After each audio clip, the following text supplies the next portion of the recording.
Ya terminé contigo, y ya vendí la casa del lago para empezar de cero con mi entrenador. Se rió por el teléfono, su voz cargada de arrogancia. Mantuve la calma, respondiendo, órale, te escucho. Me llamo Carlos Mendoza. A mis 54 años, llevo 22 trabajando como corredor de bienes raíces comerciales en Guadalajara, Jalisco. Mi chamba trata de encontrar el valor escondido en negocios que otros pasan por alto. Paciencia, ojo clínico y un don para cachar lo que se les va a los demás, eso es lo que me da de comer. Lo triste es que no usé esa misma lupa con mi matrimonio hasta que ya estaba casi en ruinas. La llamada me cayó un miércoles por la mañana. Estaba en Buenos Aires, cerrando un trato de una bodega para una empresa de logística mexicana. 5 días en el viaje, a miles de kilómetros de casa, y Lucía eligió ese momento para quemar nuestros 16 años de matrimonio. Ramón y yo estamos listos para un nuevo capítulo, siguió, con una seguridad que me recordaba las historias de divorcios que me contaban los compás. La casa del lago se vendió a buen precio. Los papeles ya están firmados. Ramón Torres, su entrenador personal desde hace 20 meses, un tipo de 36 años que llegaba en una camioneta ostentosa que no podía costear y que una vez tuvo el descaro de preguntarme cuánto vale mi reloj. No di un golpe en el escritorio del hotel ni grité. Solo pregunté, tranquilo como siempre, ¿cuándo cerraron la venta? Antier, dijo, casi molesta porque no estaba perdiendo la cabeza. Los nuevos dueños se mudan la próxima semana. Pensé que no te iba a importar, total, siempre estás viajando y te puedes quedar en un hotel. Colgué y me quedé sentado en el escritorio del hotel unos 45 minutos, viendo los tejados porteños. Luego encendí la laptop y mandé correos a 2 personas, Beatriz Gómez, mi agente de títulos desde hace 12 años, y Jorge Ramírez, mi abogado desde antes de que Lucía entrara en mi vida. Asunto, urgente, venta sospechosa de propiedad. Afuera, una llovizna ligera empezó a mojar las calles argentinas. Vi a la gente correr bajo los toldos, abrir paraguas y meterse a pequeños cafés. 16 años juntos, y Lucía no me conocía ni tantito. Pensó que solo iba a agachar la cabeza, predecible y sin carácter, dejando que ella moviera los hilos. Pero se le olvidó un detalle clave. No construyas una carrera en bienes raíces sin aprender a proteger lo tuyo. Y no dejes el trabajo de tu vida al azar, menos cuando tu instinto lleva meses susurrándote que algo anda mal en casa. Conocí a Lucía Vargas hace 17 años en una expo de bienes raíces en Ciudad de México. Ella trabajaba para una firma de rentas de lujo, toda elegante con sus sacos impecables y una ambición que cortaba. Su confianza y su chispa me atraparon. En menos de un año, nos casamos en un registro civil, con su hermano y mi primo como testigos. Compramos la casa del lago en Chapala 3 años después, 4 recámaras, 2 baños, un porche enorme con una vista cálida al agua. Nos costó 15 millones de pesos, casi todos mis ahorros, más una hipoteca pesada. Los fines de semana, yo estaba ahí pintando las paredes descascaradas, arreglando los baños o cambiando tablas del porche mientras Lucía elegía cortinas y organizaba parrandas para sus amigas. Esta casa es nuestra para siempre, dijo, chocando su copa de tequila contra la mía la primera noche ahí. Me lo creí completito. Por años, la hicimos buena. Ella dejó las rentas para montar su propio negocio de decoración de casas, lo que le dejaba acompañarme en mis viajes de trabajo cuando cuadraron las fechas. Yo alargaba mis viajes de negocios para escaparnos un fin de semana a Cartagena, Lima o Santiago. Éramos un buen equipo, o eso creía. La primera señal de alerta apareció hace como 2 años. Cositas al principio. Dejó de preguntarme por mis tratos y empezó a decir que no a los viajes conmigo. Sus mensajes se volvieron secos, casi mecánicos. Éxito en tu junta. Buen viaje. Ya no había, te extraño, ni, vente pronto. Luego vino la obsesión con el gym. 5 días a la semana, entrenaba con Ramón, un exjugador de fútbol americano universitario que ahora era gurú del fitness. Al principio me gustó, qué bueno que se estaba poniendo en forma.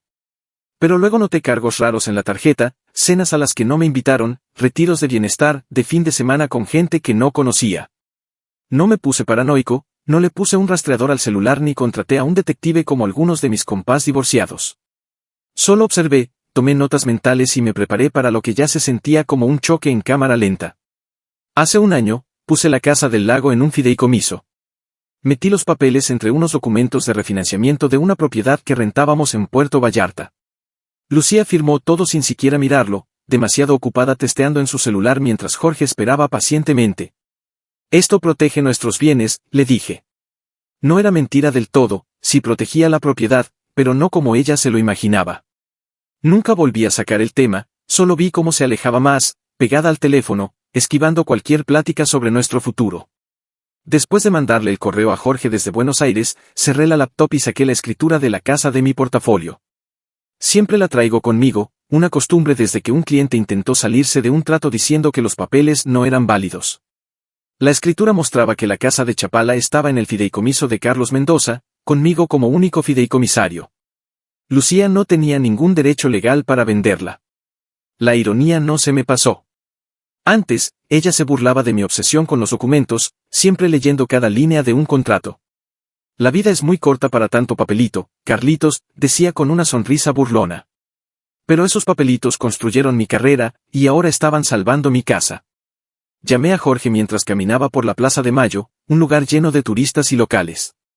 No puede vender lo que no es suyo, dijo después de que le conté todo. Cualquier venta que haya intentado es puro fraude. Los compradores no tienen derechos. ¿Y Lucía tratando de vender una propiedad que no es suya? Eso es un delito. Podría haber cargos, aunque supongo que no quieres llegar a tanto. Tenía razón, no quería ver a Lucía esposada, a pesar de todo. Pero tampoco iba a dejar que se saliera con la suya de la casa. Ya contacté al registro público, añadió Jorge. Vamos a parar esto. Han puesto un candado a cualquier transferencia de propiedad, Carlos, me dijo Jorge por teléfono. También estoy hablando con las notarías locales. Este trato está muerto. Colgué y no regresé directo al hotel. Me metí a un café chiquito en Buenos Aires y pedí un cortado. Estuve ahí casi 2 horas, viendo a los artistas callejeros y a la gente pasar, intentando entender cómo 16 años de matrimonio se habían desmoronado así. No fue rabia lo que me pegó, fue una claridad fría. La traición no era solo que Lucía se hubiera liado con otro o que intentara vender la casa del lago a mis espaldas. Fue como se rió al soltarme la bomba, como si mi dolor fuera un chiste, como si nuestra vida juntos no fuera más que una nota al pie. Mandé un mensaje rápido a mi cliente en Buenos Aires, diciendo que una bronca familiar me obligaba a volver a casa de volada. Luego reservé el primer vuelo a Guadalajara. En las 10 horas de vuelo, ni toqué las películas del avión ni mis reportes de negocios de siempre. Solo me quedé ahí sentado, con una calma rara que me envolvía. Durante años, había manejado tratos inmobiliarios complicados para mis clientes, siempre oliendo dónde estaba la ventaja para inclinar la balanza a su favor. Ahora, iba a usar esas mañas en mi propio desastre. No se trataba de desquitarme, se trataba de justicia, de poner las cosas en su lugar. Cuando el avión aterrizó en Guadalajara, mi plan ya estaba bien armado. No iba a gritar, suplicar ni intentar remendar algo que claramente estaba roto. Solo iba a hacer valer el contrato que Lucía firmó sin siquiera echarle un ojo. No le avisé a Lucía que regresaba antes. En el aeropuerto, renté un coche y manejé los 50 minutos hasta Chapala, sin radio, solo yo y mis pensamientos. Era sábado temprano por la tarde cuando llegué a la entrada de la casa. Una moto brillante que no reconocí estaba estacionada en mi lugar de siempre, de Ramón, supuse. La puerta principal estaba abierta, y al entrar, escuché risitas desde la cocina. La voz de Lucía se mezclaba con la de un tipo, tirando ideas que sonaban a remodelaciones. Deberíamos tirar esa pared entre la sala y el comedor primero, decía el cuate. Los espacios abiertos son puro oro para casas frente al lago. Dejé mi maleta despacito y caminé hacia las voces. Lucía estaba recargada en la barra de la cocina, con un vestido suelto que nunca había visto, sosteniendo una michelada. Ramón estaba cerca, con el brazo alrededor de su cintura, señalando algo en una laptop. Los dos se congelaron cuando me vieron. La sonrisa de Lucía titubeó un segundo antes de que la pegara de nuevo. Carlos, dijo, con un dejo de sorpresa. No pensé que regresarías hasta el martes. Obvio, dije, mirando a Ramón, que al menos tuvo la decencia de quitarle el brazo a mi esposa. Qué incómodo, murmuró Ramón, soltando una risita forzada. Tal vez debería irme. Nel, dije, manteniendo la voz firme. Quédate. Parece que esto también te toca. La cara de Lucía se endureció. No hagamos esto un drama, Carlos. No estoy feliz desde hace rato. Los dos necesitamos un corte limpio. Asentí, tranquilo como siempre. Totalmente de acuerdo. Por eso ya hablé con mi abogado sobre la venta chueca que intentaste hacer. Su cara se puso pálida. ¿De qué hablas? Puse mi portafolio en la barra y saqué los papeles del fideicomiso y la escritura. La casa del lago no es tuya para vender, Lucía. No lo ha sido desde hace más de un año. Ramón se veía perdido.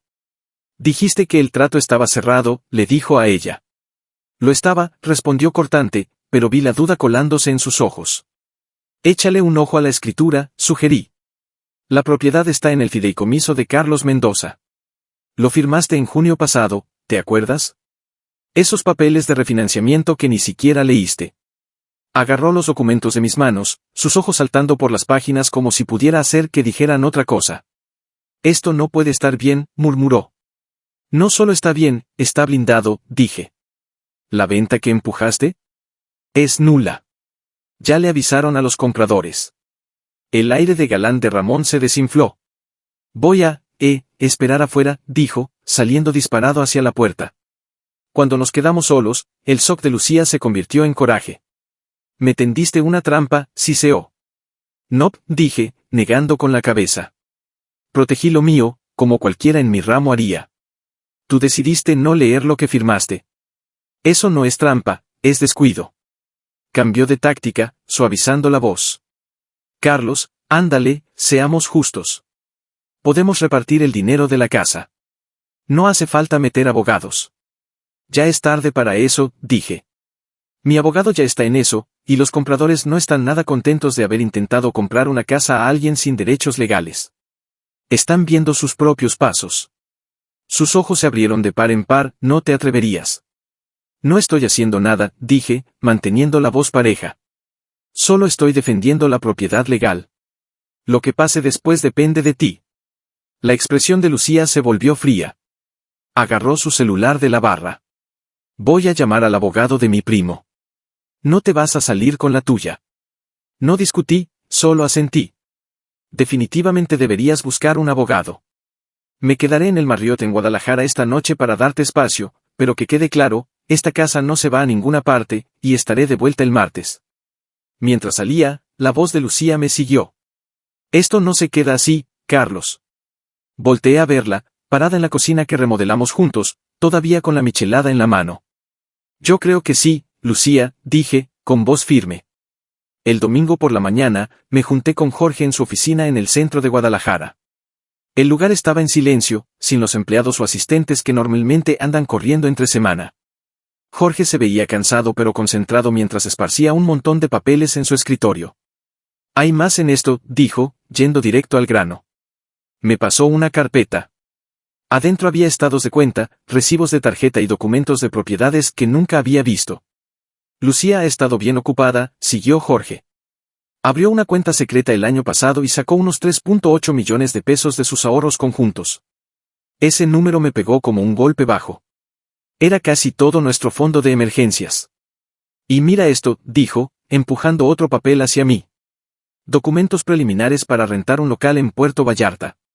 Está a nombre de ella y de Ramón Torres. Planean abrir un estudio de yoga, un trato que firmaron hace 4 meses. Miré los documentos, mi cabeza dando volteretas para procesarlo. Esto no era un aventón de una noche. Era un plan frío y calculado, que llevaba meses, tal vez más, cociéndose. Ahora todo encaja, murmuré, más para mí que para Jorge. No solo quería vender la casa por lana para el divorcio. Necesitaba capital para este negocio. Jorge asintió. Una cosa más, ¿el comprador de la Casa del Lago? Es una empresa fantasma, propiedad de un primo de Ramón, César Torres. Intentaban quedarse con la casa a precio de ganga con esa venta chueca, probablemente para venderla y sacar ganancia después de que te enteraras y tuvieras que negociar. Las piezas del rompecabezas encajaron con un chasquido que me revolvió el estómago. Esto no era solo Lucía dejándome por otro. Era un fraude financiero en toda regla para dejarme seco antes de tirar nuestro matrimonio a la basura. Algo cambió en mí. La calma que había mantenido desde su llamada se endureció, volviéndose más afilada, más decidida. Ya no se trataba solo de proteger lo mío. Era asegurarme de que pagaran por esto. ¿Qué puedo hacer?, pregunté. Jorge se recargó en su silla.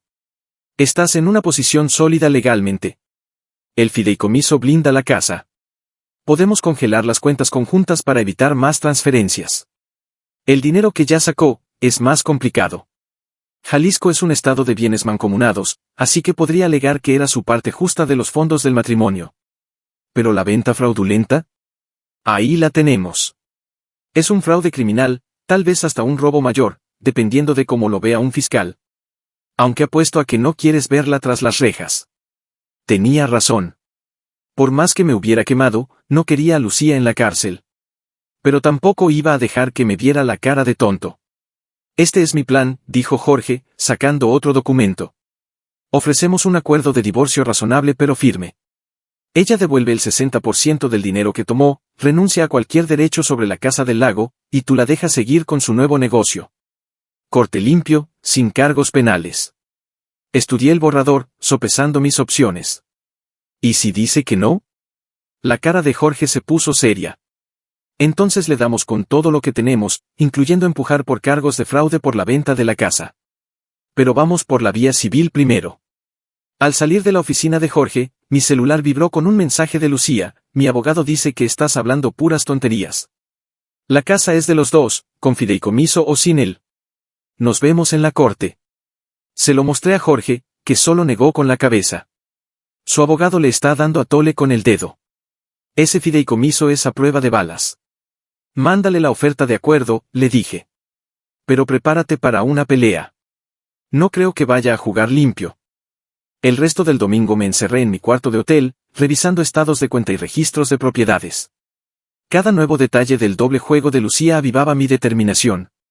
Esto ya no era solo por la casa, era por mantenerse firme contra alguien que pensó que podía arrebatarme todo lo que construí en décadas. El lunes por la mañana, salí del Marriott y manejé al Palacio de Justicia en Guadalajara. Jorge había presentado los papeles de divorcio al amanecer, junto con una moción de emergencia para bloquear cualquier transferencia de propiedad hasta que se resolviera el caso. Para las 10:30 de la mañana, era oficial, Lucía no podía vender la casa, incluso sin el fideicomiso. Luego pasé por el Banco de Occidente y me reuní con el gerente, Raúl Chávez, un compañero con el que había hecho tratos desde que empecé en esto. En menos de una hora, corté a Lucía de mis cuentas y aseguré lo que quedaba de mis bienes. ¿Algo más en que te pueda ayudar, Carlos?, preguntó Raúl al terminar. Solo una cosa, dije. ¿Puedes checar cuándo es el próximo pago automático a Pulso Fitness? Lo revisó. Hay un cargo de 7,000 pesos programado para mañana. Ha estado corriendo cada mes desde hace 2 años. Asentí. Cancelar ese pago y cualquier otro, menos los servicios de la Casa del Lago. Para el mediodía, ya había actualizado mis tarjetas de crédito, hablado con recursos humanos de mi empresa para ajustar mis prestaciones y contactado al de los seguros. Paso a paso, estaba deshaciendo 16 años de lazos financieros con Lucía, metódico como siempre. Mi celular no paró de vibrar toda la mañana, Lucía, luego su primo, luego un número desconocido, seguramente su abogado. Dejé que todas las llamadas se fueran a buzón. A las 3 de la tarde, manejé de regreso a la Casa del Lago en Chapala. El SUV de Lucía ya no estaba, pero esa moto brillante seguía en la entrada. Entré con mi llave, medio esperando que hubieran cambiado la chapa, pero no. Ramón estaba en la sala, metiendo ropa en una bolsa de gimnasio. Se congeló al verme.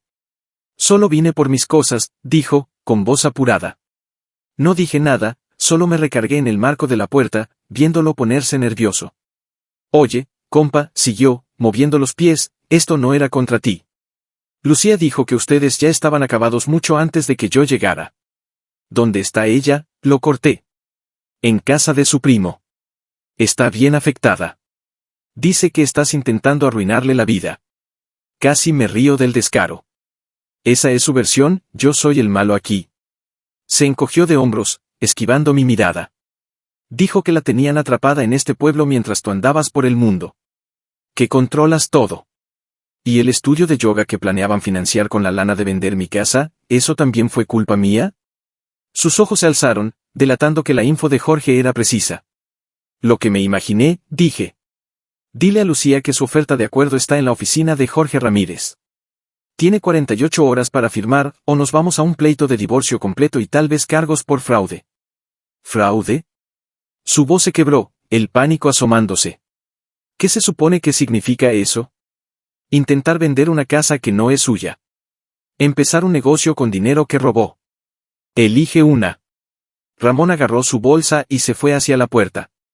Me hice a un lado para dejarlo pasar. Una última cosa, le grité. El comprador, César Torres, tu primo, ¿no? Dile que si no quiere meterse en una investigación por fraude, necesita retirar su oferta por esta casa antes de que termine el día. La cara de Ramón lo dijo todo. Menos de una hora después, Jorge me llamó para decir que César Torres había contactado al agente inmobiliario para cancelar su oferta por la Casa del Lago. Esa noche, mandé cambiar las chapas, reemplacé el sistema de seguridad viejo y puse uno nuevo con cámaras. Pedí comida para llevar de una taquería que Lucía y yo solíamos frecuentar cuando las cosas iban bien, y cené en el porche, con el lago de Chapala extendiéndose tranquilo y sereno frente a mí. Mañana vendrían más movimientos legales, más llamadas encendidas, más desmenuzar la vida que habíamos tejido juntos. Pero esa noche, en la casa que seguía siendo mía, sentí una fuerza callada. No era felicidad, perder un matrimonio no deja espacio para eso, sino el suelo firme de saber que había defendido lo mío contra alguien que intentó arrebatármelo todo. 3 semanas después, estaba sentado frente a Lucía en la sala de juntas de Jorge en Guadalajara. Su abogado, un joven con un traje ostentoso y ojos nerviosos, jugueteaba con sus papeles, intentando verse confiado. Lucía no me había dirigido la palabra desde aquel enfrentamiento en la cocina. Solo había mandado una ráfaga de amenazas legales, todas desechadas por Jorge como si fueran moscas. Hoy era una reunión previa al juicio, pero todos sabíamos que no llegaría tan lejos. Las pruebas eran demasiado sólidas. Antes de empezar, dijo Jorge, tranquilo como siempre, quiero presentar estos documentos como evidencia. Deslizó 3 papeles sobre la mesa, la escritura del fideicomiso, los registros bancarios que mostraban los retiros furtivos de Lucía, y una declaración firmada por César Torres admitiendo el plan turbio para comprar la casa. El abogado de Lucía hojeó la declaración, y su cara se descompuso. Se inclinó para murmurar algo al oído de Lucía. Su expresión seguía dura, pero podía ver cómo la lucha se le escapaba de los ojos. Estamos listos para negociar, dijo su abogado tras un cuchicheo. Jorge asintió. Nuestros términos son claros. Lucía devuelve 2.2 millones de pesos de los fondos robados. Renuncia a cualquier derecho sobre la Casa del Lago y otras propiedades en el fideicomiso. Carlos la deja seguir con su estudio de yoga y acuerda no empujar por cargos penales. ¿Y si digo que no?, preguntó Lucía, con voz baja, lo primero que decía en todo el día. Entonces entregamos esta evidencia al Ministerio Público, respondió Jorge, directo. Un fraude por más de 2 millones es algo serio en Jalisco. Su abogado le tocó el brazo, pidiéndole cautela. Necesitamos hablar esto en privado. Salieron por 15 minutos. Cuando volvieron, Lucía no me miró. Aceptamos los términos, dijo su abogado. No me regodé ni dije nada, solo firmé donde Jorge me indicó y vi a Lucía hacer lo mismo, su letra tan familiar como la mía después de 16 años de cuentas compartidas, tarjetas de cumpleaños y planes de vacaciones. Estaba hecho. 6 meses después, estaba parado en el porche de la Casa del Lago, con un café de olla en la mano, viendo el sol alzarse sobre el agua. La casa se sentía diferente ahora. Había remodelado los baños, cambiado las paredes desgastadas por algo más resistente y puesto ventanas a prueba de tormentas. Las mejoras no eran solo prácticas, eran una forma de borrar el pasado y hacer espacio para algo nuevo. Por los compás de siempre, me enteré que Lucía y Ramón habían abierto su estudio de yoga en Puerto Vallarta, aunque era más pequeño de lo que esperaban y batallaban para mantenerlo a flote. No sentí gusto por eso. No había emoción en su tropiezo, solo un leve dolor por lo que pudo haber sido si hubiéramos tomado otros caminos. El divorcio se había cerrado hacía 3 meses, limpio y definitivo. Lucía pagó la cantidad acordada, que usé para invertir en un pequeño centro comercial en el centro de Guadalajara, inquilinos estables, ingresos seguros. Mi celular sonó. Era Beatriz Gómez, mi agente de títulos. Solo checando cómo estás, dijo cuando contesté. ¿Cómo va la Casa del Lago? Mejor cada día, dije, viendo a un par de garzas rozar el lago. Gracias por tu ayuda con el fideicomiso. Para eso estoy, dijo. Oye, tengo otra propiedad que te podría gustar. Comercial, parecido a lo de la Casa del Lago, buena protección, buenos rendimientos. Mándame los detalles, dije. Estoy puesto. Colgué y mantuve la vista en el lago. El agua golpeaba la orilla, constante e inmutable, a un ritmo que nadie podía torcer ni robar. Había paz en eso, en saber que algunas cosas simplemente siguen, pase lo que pase. Terminé mi café y entré a la casa.